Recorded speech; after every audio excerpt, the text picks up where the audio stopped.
নীলফামারী ডোমার উপজেলায় দানাদার ফসল কাউন চাষ কমে গেছে। চাষিরা এখন অন্যান্য ফসলের প্রতি আগ্রহী হচ্ছে বেশি। উপজেলা কৃষি অফিস বলে অনেক কৃষক কাউন চাষ বাদ দিয়ে এখন তুলনামূলক অধিক লাভজনক ফসল চাষের প্রতি মনোযোগী হচ্ছে। আমি কাউন লাগাইছি 15 শতক মাটি। এটা কেন, এটা পুরানা আবাদ।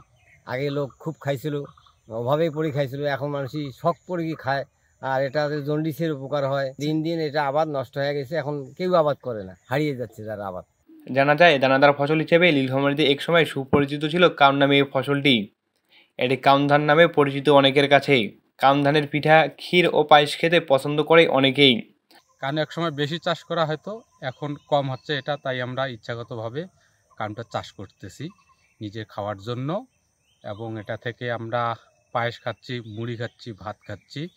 আমাদের প্রয়োজনীয়টা আর কি ভিটামিন বা যে কোনো জাতীয় আমরা ভালো পাচ্ছি। কিছু বীজ তবু খাবো, আত্মীয় স্বজন আছে, এখন যাহে দেখে তাহে চাষে যে আমার বীজ লাগিবে। কাউন চাষের বিষয়ে জানতে উপজেলা কৃষি কর্মকর্তা মোহাম্মদ রফিকুল ইসলামের সঙ্গে কথা হয়। এবার ডোমার উপজেলাতে 0.80 হেক্টর জমিতে কাউন চাষ হয়েছে। এটা আমরা জানি যে একেবারে বিলুপ্ত প্রায় ফসল। তো এটা এই 0.80 হেক্টরের মধ্যে আবার কিছু জমিতে সাথী ফসল হিসেবে কাউনের সাথে বাদাম চাষ করা হয়েছে, যেমন আমার চিলাহাটিতে একজন কৃষক করেছেন আর কি।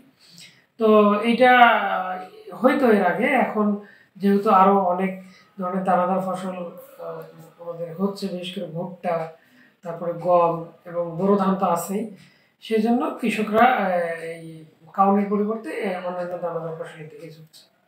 মাহমুদ হাসান, hello.bdnews24.com, নীলফামারী।